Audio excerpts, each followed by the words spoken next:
Hello guys, welcome to our channel smart study with R S. और आज के lecture के अंदर हम प्रैक्टिस सेट नंबर 9 डिस्कस करेंगे। CET 2025 के लिए सभी क्वेश्चन इंपॉर्टेंट रहेंगे और हर एक सेक्शन डिस्कस करेंगे। तो पहला क्वेश्चन जो है हमारा ये मैथ से रिलेटेड है, तो इस क्वेश्चन को भी डिस्कस कर लेते हैं कि कैसे होगा ये क्वेश्चन। तो आपको यहाँ पे इस टॉपिक से भी क्वेश्चन आता है, तो थोड़ा क्वेश्चन सेट करके आपको बताता हूँ कि एक डीलर अपने ग्राहकों को किसी वस्तु पर 18% की तो छूट देकर और 24% का लाभ कमाता है। यदि वस्तु का क्रय मूल्य CP दे रखा है कितना 1560, तो वस्तु का अंकित मूल्य लगभग कितना होगा। तो हमें यहाँ पे एक ट्रिक आपको पता होगी, मैं थोड़ा साइड में करके आपको बता देता हूँ कि यहाँ पे क्या है। हमने एक पढ़ रखा है कि 100 minus discount percentage upon 100 plus minus profit या loss percentage is equal to CP by MP की रेशियो आ जाती है। तो यही चीज़ यहाँ पे दे रखी है। यहाँ पे क्या दे रखा है, डिस्काउंट तो दे रखा है 18% और प्रॉफिट दे रखा है कितना 24%। तो यहाँ से CP और MP की रेशियो आ जाएगी और CP की वैल्यू क्वेश्चन के अंदर 1560 दे रखी है। देखो कैसे करना है, 100 माइनस 18, 100 में से 18 घटा दो, ये कितना हो गया 82, 82। और प्रॉफिट है तो ऐड होगा 100 प्लस 24, कितना हो गया 124 is equal to CP by MP की रेशियो आ गई। अब उसके बाद क्या करना है, हमने यहाँ से रेशो ले लो भाई, रेशो यहाँ से लेंगे तो कितना हो जाएगा, ये 41 हो जाएगा और ये कितना हो जाएगा 262, 41/62। ये CP और MP की रेशो आ गई।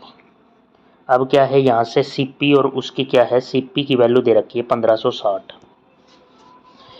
1560 जो CP की वैल्यू दे रखी है 1560 और यहाँ CP की वैल्यू कितनी है, यानी कि 41 की वैल्यू ये है और MP पूछा है 62 की वैल्यू यहाँ से हमें निकालनी है। अब देखो यहाँ पे अप्रोक्सीमेट वैल्यू निकालनी है। अगर 41 गुणा 40 करें, अगर ये पूरा 40 पे कैंसिल होता तो 41 गुणा 40 करते तो यहाँ पे कितना 1640 होता। ये 40, ये 1560 है, 40 से थोड़ा कम पे कैंसिल होगा, ये लगभग 38 या 39 पे कैंसिल होगा, 38 39 पे। तो अगर हम 38 और 62 की मैं मल्टीप्लाई करूँ तो यहाँ पे कितना 2356 के आसपास आएगा। और मेरा आंसर क्या है 2359 है। ऑप्शन दूर दूर हैं तो पहला ही ऑप्शन सही हो जाएगा, 2359। ये MP की वैल्यू हो जाएगी। और यहाँ पे फॉर्मूला क्या है, या एक प्रॉपर्टी याद रखनी है, 100 माइनस डिस्काउंट परसेंटेज और 100 प्लस माइनस, अगर प्लस तो होगा 100 प्लस प्रॉफिट और लॉस में होगा 100 माइनस लॉस, और ये रेशो आ जाती है CP और MP की। बस यही लगना था और यहाँ से क्वेश्चन भी आपका सोल्व हो जाएगा। उसके बाद चलते हैं इसको क्लियर करके नेक्स्ट क्वेश्चन।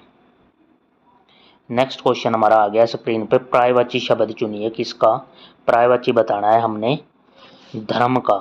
धर्म का पर्यायवाची क्या होगा, तो यहाँ से क्या है धर्म का हो जाएगा मजहब, यहाँ से B ऑप्शन बिल्कुल राइट हो जाएगा। उसके बाद नेक्स्ट क्वेश्चन है हमारा, नेक्स्ट क्वेश्चन जो आ जाता है विलोम शब्द चुनिए। हिंदी सेक्शन आ गया। आगे, आगे का उल्टा बताना है तो यहाँ से कितना हो जाएगा पीछे, B को राइट हो जाएगा।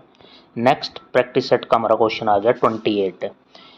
उंगली उठाना मुहावरे का क्या अर्थ है, तो दोष लगाना, यहाँ से भी B ऑप्शन राइट हो जाएगा।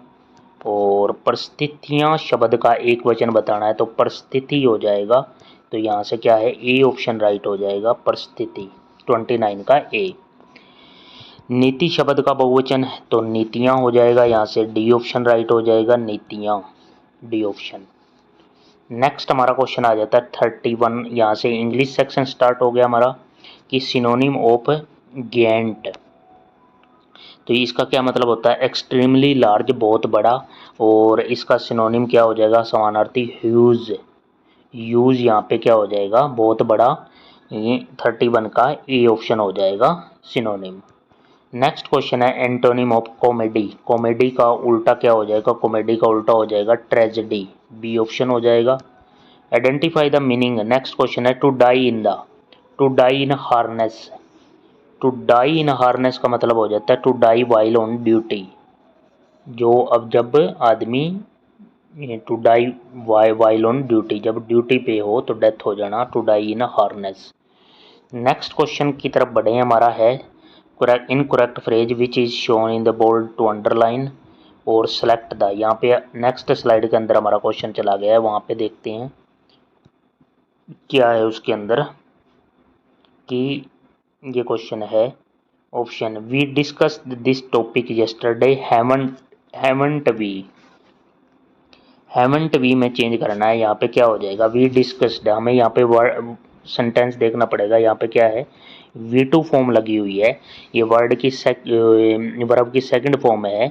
We discussed this topic yesterday haven't we, यहाँ पे ये गलत हो जाएगा, वी टू है तो हमारा यहाँ पे उसमें जाएंगे तो डिडंट वी, यहाँ पे ए ऑप्शन हो जाएगा राइट, यानी कि डिड नॉट वी, ये होना चाहिए यहाँ पे पहले का, यहाँ पे हो जाएगा फर्स्ट ऑप्शन हो जाएगा 34 का।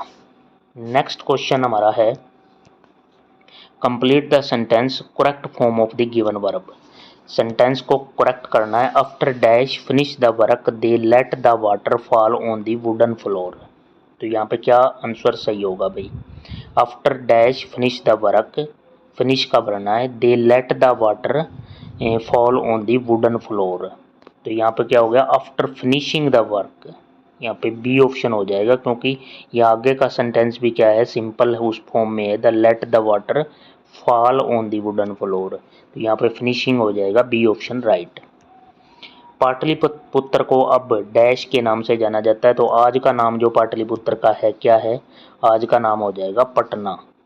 नेक्स्ट क्वेश्चन है भारत ने आज तक कितने मिस वर्ल्ड खिताब जीते हैं, तो भारत ने यहाँ पे आज तक 6 मिस वर्ल्ड खिताब जीते हैं भाई, 6 वर्ल्ड हैं वो मिस वर्ल्ड खिताब, उसमें क्या है मानुषी शिल्लर का नाम भी है जो हरियाणा से हैं, ये भी आपने ध्यान रखना है, मिस वर्ल्ड की बात हो रही है।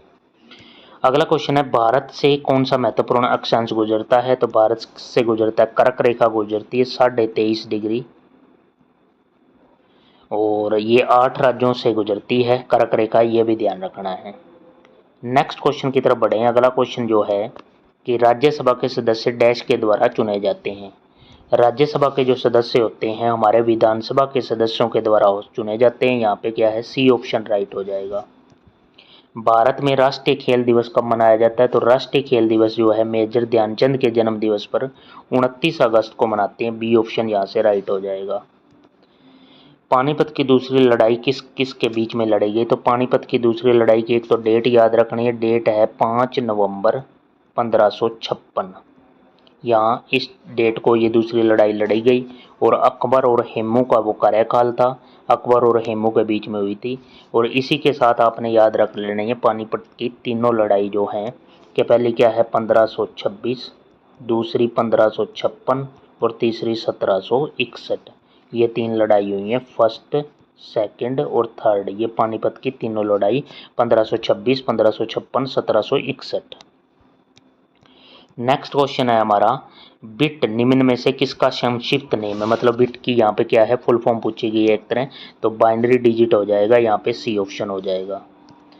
जब एक कार एक क्षैतिज घुमावदार सड़क पर चलती है तो कार के व्यक्तियों को कार के दरवाजों की तरफ बाहर की ओर खींचा जाता है, जो बाहर की ओर बल लगेगा वो क्या होगा अभी अभी केंद्रीय बल होगा, यहाँ पे डी ऑप्शन हो जाएगा, केंद्र से जो सेंटर से बाहर की ओर बल लगेगा, और सेंटर की ओर लगता है वो केंद्राभिमुख बल होता है, तो यहाँ पे डी ऑप्शन राइट हो जाएगा।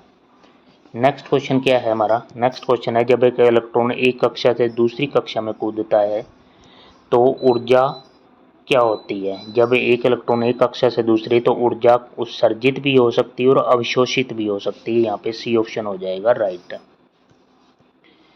नेक्स्ट क्वेश्चन 45 के चलते हैं, और आपने क्या है वीडियो को लाइक करना और चैनल को सब्सक्राइब कर लें भाई। नेक्स्ट हमारा क्वेश्चन आ गया 45 साइंस का क्वेश्चन, इनमें से बायोलॉजी का, इनमें से क्या वनस्पति कोशिका में केंद्रीय रिक्तिका की भूमिका नहीं है, मतलब केंद्रीय रिक्तिका का काम जो नहीं है इसमें वो है हमारा यहाँ पे कि ये पौधों के लिए भोजन तैयार करती है, तो ए ऑप्शन जो है वो गलत हो जाएगा, ये कार्य नहीं है, बाकी सभी कार्य केंद्रीय रिक्तिका के हैं। अपशिष्ट को तोड़ने में भी मदद करती है, और पोषक तत्वों और अवशिष्ट पदार्थों के भंडारण में भी, कोशिका को आकार देने में भी मदद करती है, लेकिन भोजन तैयार नहीं करती भाई। मुद्रा बैंक, मुद्रा क्या है, मुद्रा की फुल फॉर्म पूछी गई है, यहाँ पे ये था micro units development and refinance agency bank, और इसकी स्थापना कब हुई है, इसकी स्थापना हुई है 8 अप्रैल 2015 के अंदर। निम्न में से कौन सा व्यवसाय इनक्यूबेटर की भूमिका या कार्य नहीं है? इनमें से कौन सा इनक्यूबेटर की भूमिका और कार्य नहीं है? उद्यम को वित्त पोषण करना ये कार्य नहीं है भाई। नेक्स्ट क्वेश्चन की तरफ बढ़ें। एक विशेष देश की सामान्य अर्थव्यवस्था में निम्न विशेषताएं होती हैं कि पहला जो हमारा दे रखा है यहाँ पे ऑप्शन कि ये सार्वजनिक और निजी क्षेत्र का सह अस्तित्व है, बिजली और तेल जैसे उद्योग, बैंकिंग और बीमा राष्ट्रीयकृत होते हैं, आर्थिक विकास शीघ्र पाने के लिए योजना विकसित की जाती है, इस देश में किस तरह की आर्थिक व्यवस्था है? तो यहाँ पे क्या है, मिश्रित अर्थव्यवस्था होती है, जिस तरह भारत के अंदर भी क्या है, मिश्रित अर्थव्यवस्था है। बी ऑप्शन हो जाएगा। अगले क्वेश्चन की तरफ बढ़ें। अगला क्वेश्चन जो हमारा आ जाता है 49 नंबर क्वेश्चन की भारतीय पेट्रोलियम और ऊर्जा संस्थान कहाँ पर स्थित है? तो इसका राइट आंसर हो जाएगा विशाखापट्टनम। बी ऑप्शन यहाँ से करेक्ट हो जाएगा। अगला है जब उपभोक्ता 50 नंबर क्वेश्चन क्या है कि उपभोक्ता वस्तुओं की निर्माता कंपनियों को कच्चा माल और वेतन के रूप में इनपुट की बढ़ी हुई लागत का सामना करना पड़ता है, तो उनकी अपनी लाभप्रदता बरकरार रखने के लिए उत्पादन की बढ़ी हुई कीमत बढ़ाकर उपभोक्ता से वसूल करते हैं। ये डैश को प्रभावित करता है, तो ये किसको प्रभावित करता है? ये लागत धक्का प्रभाव है। सी ऑप्शन हो जाएगा। भारतीय रिजर्व बैंक आरबीआई की बात हो रही है भैया। आरबीआई 1935 और राष्ट्रीयकरण इसका 1949 के अंदर। यहाँ पे दो डेट आपने याद रखनी है, 1935 और 1949 के अंदर राष्ट्रीयकरण। और 23 सितंबर 2019 को शुरू किया गया। इस ऑपरेशन कार्य का लक्ष्य क्या है? देश में दीर्घकालीन निवेश को बढ़ाना। तो ऑपरेशन ट्विस्ट की बात हो रही है, ये डी ऑप्शन हो जाएगा। नेक्स्ट क्वेश्चन है नमूने का आकार तय करते समय लेखा परीक्षक को सैंपलिंग जोखिम और टॉलरेबल सहन करने योग्य त्रुटि के साथ इसको भी ध्यान रखना चाहिए। तो यहाँ पे 52 का हमारा क्या हो जाएगा? 52 के लिए नेक्स्ट स्लाइड में इसके ऑप्शन चले गए हैं। यहाँ पे स्लाइड नंबर 3 में देखते हैं क्या है 52। तो यहाँ पे हमें क्या है, जो हमारी अपेक्षित त्रुटि होती है उसको भी ध्यान रखना है। यहाँ पे क्या है, अपेक्षित त्रुटि। ए ऑप्शन हो जाएगा। नेक्स्ट क्वेश्चन की तरफ बढ़े। अगर एक ट्रेंड या समस्या सभी उपगठों में कैसे बदलती है, तो इसके अध्ययन के लिए एक प्रभावी सैंपलिंग तंत्र है। तो ये हो जाएगा स्ट्रेटिफाइड सैंपलिंग। ए ऑप्शन यहाँ से करेक्ट हो जाएगा। नेक्स्ट है किसी वस्तु की मांग से आप क्या समझते हैं? तो इसका मतलब हो जाता है वह मात्रा जो उपभोक्ता किसी विशेष अवधि के दौरान विभिन्न कीमतों पर खरीदने में सक्षम व इच्छुक है, तो वह वस्तु की मांग कहलाती है। डी ऑप्शन हो जाएगा 54 का। अगला क्वेश्चन है प्रबंधीय लेखा जानकारी डैश के लिए तैयार की जाती है, जबकि वित्तीय लेखा जानकारी का मुख्य लक्ष्य है। दो जानकारियों के यहाँ पे है, तो प्रबंधकीय लेखा जानकारी तो बी ऑप्शन हो जाएगा आंतरिक उपयोगकर्ता के लिए तैयार की जाती है, और वित्तीय लेखा जानकारी बाहरी उपयोगकर्ता के लिए होती है। बी ऑप्शन हो जाएगा यहाँ पे 55 का। अगला क्वेश्चन है कि स्टीफन की एक साइकिल निर्माण की कंपनी है और निर्माण ऊपरी खर्चों में निम्न में क्या है? तो उसके क्या क्या जोड़ा जा सकता है? कारखाने की जगह पर का किराया, निर्माण यंत्रों पर डेप्रिसिएशन मूल्य ह्रास, कारखाना रख रखाव कर्मियों का वेतन और कारखाने में प्रयोग की गई बिजली। तो ये चारों ही चीज़ें जो हैं ए बी सी डी चारों ही हमारे क्या हैं, ऊपरी खर्चों के अंदर आते हैं। ए ऑप्शन हो जाएगा यहाँ पे राइट। अगला क्वेश्चन है एक शिक्षा और विकास कंपनी ने उनके शिक्षा उत्पादों के लिए विक्रेता कंपनी से अनुबंध कर लिया, यहाँ पे कॉन्ट्रैक्ट कर लिया, तो निर्णय लिया है। तो ये क्या है, ये एक आउटसोर्सिंग उदाहरण है। यहाँ पे बी ऑप्शन हो जाएगा। अगला क्वेश्चन अगर हम लें, अगला क्वेश्चन है डैश के कारण आपके उत्पाद या सेवाएं प्रतिस्पर्धी से अलग होते हैं, और सामान्यतः यही कारण होता है कि ग्राहक आपके प्रतिस्पर्धी के बजाय आपके उत्पाद या सेवाएं खरीदता है। तो वो क्या टेक्निक होती है? वो यूनिक सेलिंग प्रोपोजिशन होता है। यहाँ पे बी ऑप्शन हो जाएगा। कौन से प्रकार की मूल्य निर्धारण पद्धति में बिक्री को बढ़ाने के लिए, प्रतिस्पर्धा को मात देने के लिए, ग्राहकों में जागरूकता लाने के लिए कुछ अवधि के लिए सामान्य कीमत से या बाजार मूल्य से कम में बेचा जाता है? तो ये प्री एम्प्टिव मूल्य निर्धारण होता है। ए ऑप्शन हो जाएगा। नए उत्पाद विकास चक्र में आप विपणन और अन्य व्यवसाय रणनीति कब विकसित करेंगे? नए उत्पाद विकास चक्र में आप विपणन और अन्य व्यवसाय रणनीति कब विकसित करेंगे? तो यहाँ पे हमारा जो ऑप्शन बनेगा 60 का, यहाँ पे हो जाएगा हमारा संकल्पना विकसित होकर परीक्षण के बाद। तो यहाँ से सी ऑप्शन हो जाएगा भाई। उसके बाद है आयकर में टीडीएस का क्या मतलब होता है? हमारा ये टैक्स जो कटता है हमारी इनकम से, तो स्रोत पर जो कर कटौती होती है ये होता है टीडीएस। यहाँ पे ए ऑप्शन हो जाएगा। नेक्स्ट है, यदि आप उच्च आयकर कोष्ठक में आते हैं यानी कि जो कि 30%, तो आपकी आय पर एक अतिरिक्त सरचार्ज लगता है, राशि देनी होती है। यदि व्यक्ति की आय 50 लाख से अधिक और लेकिन 1 कोटि से कम है तो सरचार्ज की ये एक अलग से स्लैब बनी हुई होती है, तो वहाँ पे क्या है 10% का अलग से सरचार्ज भी लगेगा। 62 का हो जाएगा फर्स्ट ऑप्शन। यदि कोई व्यक्ति 60 साल से अधिक और 80 साल से कम उम्र का है और उसकी आय 5 लाख से 10 लाख के बीच में है तो उनका प्रभावी कर लागू क्या होगा? तो ये भी एक टैक्स स्लैब का हिस्सा है, जहाँ पे 20% लगेगा जो हमारा 10 लाख से 5 लाख के बीच का आय का है, तो INR 20% लगेगा भाई। यहाँ पे बी ऑप्शन राइट हो जाएगा 63 का। नेक्स्ट है हमारा समय और वजन है। समय और वजन चेंज होते रहते हैं भाई, कौन से वेरिएबल हैं? तो ये निरंतर परिवर्तनशील हैं, बी ऑप्शन हो जाएगा भाई। अगला क्वेश्चन है, कंपनी की संपत्ति और उत्तरदायित्व को निम्न में से किस में दर्शाया जाता है? तो ये तुलन पत्र, यानी कि ये किस चीज़ की बात कर रहा है? ये बैलेंस शीट की बात कर रहा है। कंपनी का सारा जो विवरण है इस शीट के अंदर होता है, लेना देना, बैलेंस शीट, तुलन पत्र। संपत्ति कर कौन सी प्रकार का लागत का उदाहरण है? तो ये संपत्ति कर जो है वो निश्चित लागत का है। यहाँ पे क्या हो जाएगा, फिक्स्ड प्राइस जो है उसका प्रकार है, ए ऑप्शन हो जाएगा। अगला हमारा आ गया 67, माल विक्रय अधिनियम 1930 की बात कर रहा है के अनुसार जब भविष्य में माल संपत्ति का हस्तांतरण करना होगा तो उस अनुबंध को कहते हैं बिक्री सहमति अनुबंध, सी ऑप्शन हो जाएगा। अगला क्वेश्चन है, जिस हानि का मूल्यांकन करना कठिन होता है उसे कहते हैं परिसमापन हानि या लिक्विडेटेड हानि। यहाँ पे ए ऑप्शन हो जाएगा। कौन सी एक लिक्विड या चल संपत्ति नहीं है? तो उद्यम पूंजी निवेश, यहाँ पे सी ऑप्शन करेक्ट हो जाएगा। अगला है, व्यापारिक बैंकों में जो हमारे खाते होते हैं वो उनके क्या है, करंट अकाउंट होते हैं, जहाँ पे चालू खाते में डिपॉजिट और बचत खाते में बाकी राशि को कहते हैं मांग डिपॉजिट, ए ऑप्शन हो जाएगा 70 का। नेक्स्ट क्वेश्चन हमारा है जो हमारे लास्ट स्लाइड के अंदर आ गया 71 नंबर क्वेश्चन, फोर्थ स्लाइड के अंदर भाई 71। यहाँ से हमारे कंप्यूटर के क्वेश्चन स्टार्ट हो गए कि निम्न में से कौन सा एक operating system OS graphical user interface जो है GUI प्रदान नहीं करता? तो यहाँ पे हो जाएगा डोस, ये GUI प्रदान नहीं करता, 71 का ए हो जाएगा भाई। कौन सा कंप्यूटर डिवाइस एक पॉइंटिंग डिवाइस नहीं है? तो लाइट पेन है, ट्रैक बॉल है, जॉयस्टिक है, स्कैनर, ये पॉइंटिंग डिवाइस नहीं है, बी ऑप्शन हो जाएगा। TCP/IP इंटरनेट प्रोटोकॉल किस देश के लिए उपयोग किया जाता है? तो IP ये ट्रांसफर कंट्रोल प्रोटोकॉल और IP ये किसके लिए होते हैं? ये इंटरनेट से जुड़ने के लिए होता है, यहाँ पे ए ऑप्शन हो जाएगा बिल्कुल राइट।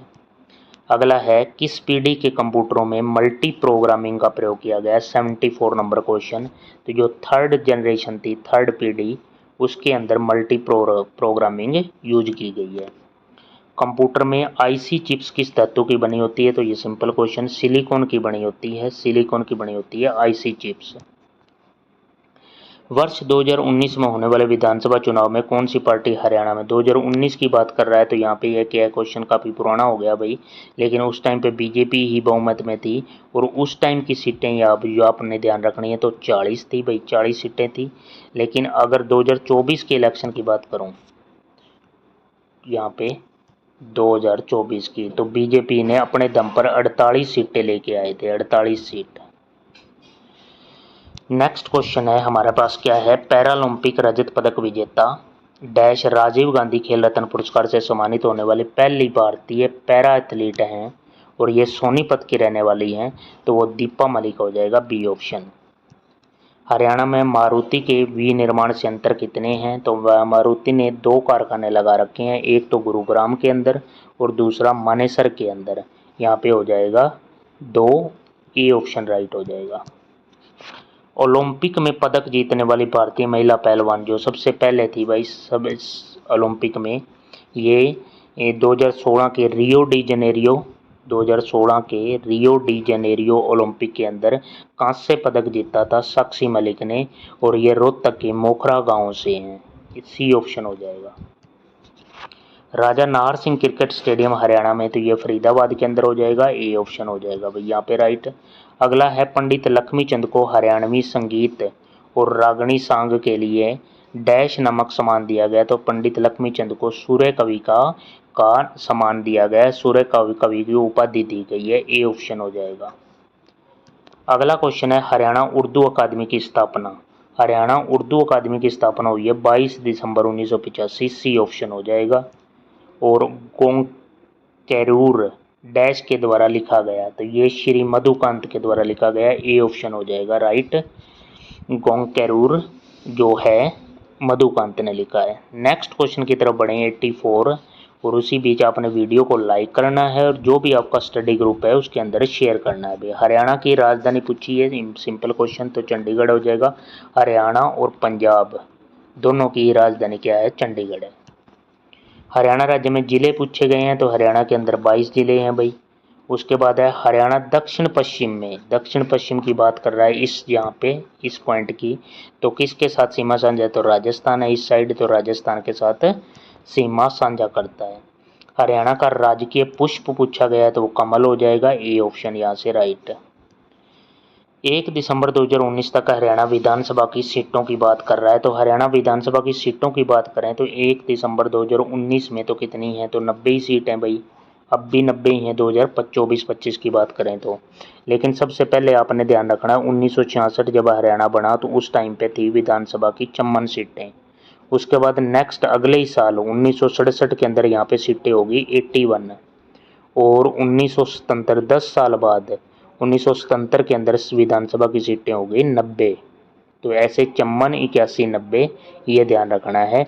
और आज भी कितनी है विधानसभा की सीटें? तो हैं 90 हरियाणा के अंदर। लोकसभा सीटें 10 हैं और राज्यसभा सीटें हरियाणा के अंदर 5 हैं। तो ये डाटा भी आपको याद रखना है। नेक्स्ट क्वेश्चन की तरफ बढ़ें तो निम्न में से कौन सी नदी हरियाणा से होकर गुजरती है?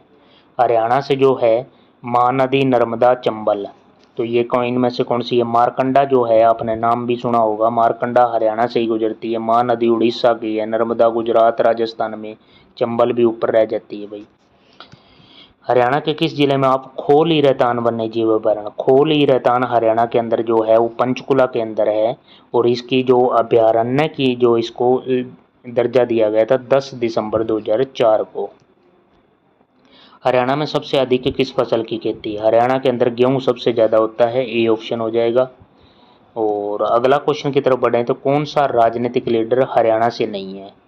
तो यहाँ से श्री भजन लाल सीएम रहे हैं, रणदीप सुरजेवाला अब भी यहाँ पे एमएलए हैं, और श्रीमती शैलजा कुमारी ये भी हरियाणा से हैं। जसवंत सिंह जिनका संबंध हरियाणा से नहीं है, डी ऑप्शन हो जाएगा राइट। पुरस्कार हरियाणा सरकार द्वारा साहित्य में उत्कृष्ट योगदान के लिए इस विद्या में एक प्रतिष्ठित व्यक्ति को लाइफ टाइम अचीवमेंट अवार्ड से सम्मानित करने के लिए दिया जाता है, तो उसे शूर सम्मान कहते हैं, जो साहित्य के क्षेत्र में दिया जाने वाला उत्कृष्ट पुरस्कार है। विश्व मानवता दिवस, वर्ल्ड ह्यूमैनिटेरियन डे, विश्व मानवतावादी दिवस किस तिथि को मनाया जाता है? तो ये 19 अगस्त को मनाते हैं, ए ऑप्शन हो जाएगा। हरियाणा का स्थापना वर्ष पूछा गया है, तो 1 नवंबर 1966 को हरियाणा पंजाब से अलग होके नए राज्य के रूप में अस्तित्व में आया। हरियाणा का सबसे अधिक जनसंख्या वाला जिला, सबसे ज़्यादा जनसंख्या हरियाणा की है फरीदाबाद की। और जनसंख्या की बात आई है तो जनसंख्या की दृष्टि से भारत में हरियाणा का स्थान तो 18वां स्थान हो जाएगा, डी ऑप्शन। और अगला है हरियाणा का सबसे कम क्षेत्रफल का वाला जिला कौन सा है? सबसे कम क्षेत्रफल का है फरीदाबाद। और कम क्षेत्रफल है लेकिन यहाँ पे जनसंख्या ज़्यादा है, तो इसलिए क्या है जनसंख्या घनत्व की बात जब आएगी तो भी क्या है फरीदाबाद का ही ज़्यादा है। हरियाणा के प्रथम मुख्यमंत्री कौन थे? भगवत दयाल शर्मा। और अब कौन है हमारे, अब हैं नायब सिंह सैनी, लाडवा कुरुक्षेत्र से विधायक थे ये, एमएलए, और अब यहाँ पे क्या है, मुख्यमंत्री। नेक्स्ट हमारा आ जाता है कि निम्न में से किसका संबंध हरियाणा राज्य से है? तो हरियाणा राज्य से ये नाम हीरा सिंह, कल्पना चावला, बाबू दयाल शर्मा, तो ये तीनों ही आदमी या जो हैं यहाँ पे व्यक्तित्व हरियाणा से संबंध रखते हैं भाई। यहाँ से हो जाएगा डी ऑप्शन 100 का। तो आज हमारे ये 100 क्वेश्चन यहाँ से कंप्लीट हो गए हैं। प्रैक्टिस सेट नंबर 9 हमने कंप्लीट कर लिया है और इन क्वेश्चनों को आपने ध्यान से कर लेना है। यही क्वेश्चन रिपीट होंगे, काफ़ी कुछ क्वेश्चन आपके यहाँ पे प्रीवियस ईयर क्वेश्चन आपको भी देखने को मिले होंगे, पेपर में पीछे आए हुए हैं। और आपने वीडियो को लाइक करना है और जो ज़्यादा से ज़्यादा शेयर करना है जो इस वीडियो को। और thank you for watching, have a nice day.